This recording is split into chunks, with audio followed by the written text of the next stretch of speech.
भगवते वासुदेवाय नमो। हिंदू धर्मीय ग्रंथों में हर एकादशी का अपना अलग महत्व बताया गया है। इन्हीं में से अलग अलग विशेषताओं के कारण इनके नाम भी भिन्न भिन्न रखे गए हैं। प्रत्येक वर्ष में 24 एकादशियाँ होती है।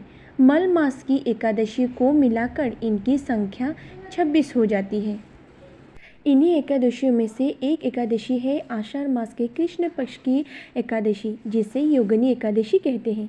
योगिनी एकादशी का उपवास रखने से समस्त पापों का नाश होता है तथा इस लोक में भोग और परलोक मुक्ति भी मिलती है। मेरे प्यारे श्रोताओं, आप सभी को योगिनी एकादशी की ढेरों शुभकामनाएं। आइए सुनते हैं योगिनी एकादशी की व्रत की कथा।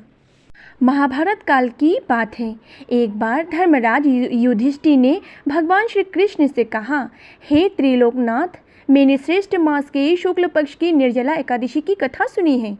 अब आप कृपा करके आषाढ़ माह के कृष्ण पक्ष की एकादशी की कथा सुनाइए। इस एकादशी का नाम तथा महत्व क्या है, सो आप मुझे विस्तार पूर्वक बताइए। श्री कृष्ण जी ने कहने लगे, हे पांडुपुत्र, आषाढ़ मास के कृष्ण पक्ष की एकादशी का नाम योगिनी एकादशी है। इसके व्रत से सभी पाप नष्ट हो जाते हैं। यह व्रत इस लोक में भोग तथा परलोक में मुक्ति देने वाला है। हे धर्मराज, ये एकादशी तीनों लोकों में प्रसिद्ध है। इसके व्रत से सभी पाप नष्ट हो जाते हैं। तुम्हें मैं पुराण में कही हुई कथा सुनाती हूँ, ध्यानपूर्वक श्रवण करो। कुबेर नाम का एक राजा अलकापुरी नाम की नगरी में राज्य करता था। वो शिव भक्त था। उनका हेममाली नामक एक राक्षस सेवक था जो पूजा के लिए फूल लाया करता था। हेममाली की विशालक्षी नाम की अति सुंदर स्त्री थी।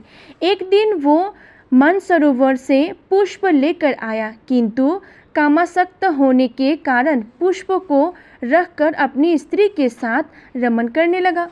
इस भोग विलास में दोपहर हो गई।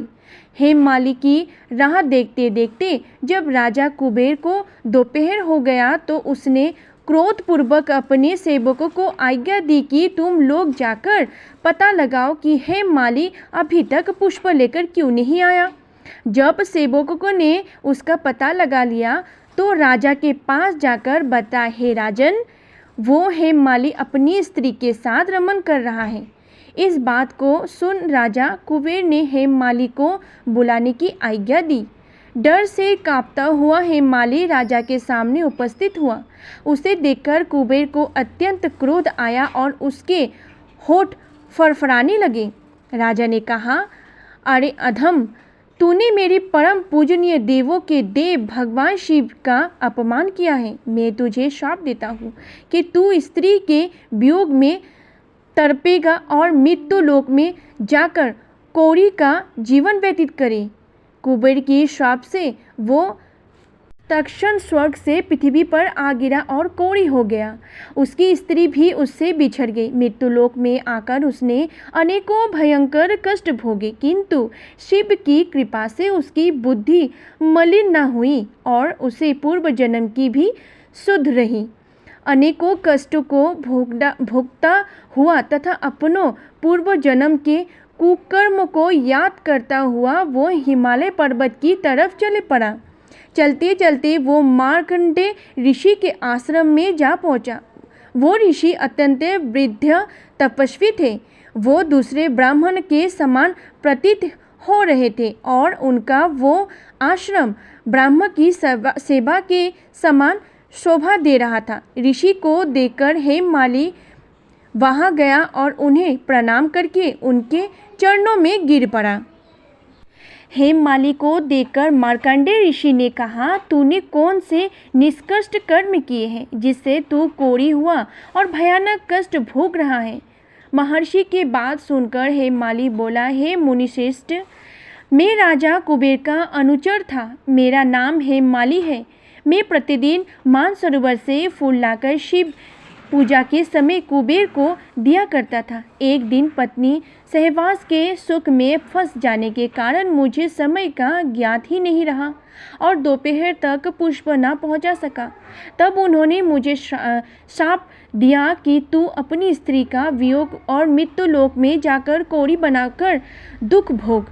इस कारण मैं कौड़ी हो गया हूँ तथा पृथ्वी पर आकर भयंकर कष्ट भोग रहा हूँ। अंत कृपा करके आप कोई ऐसा उपाय बतलाइए जिससे मेरी मुक्ति हो।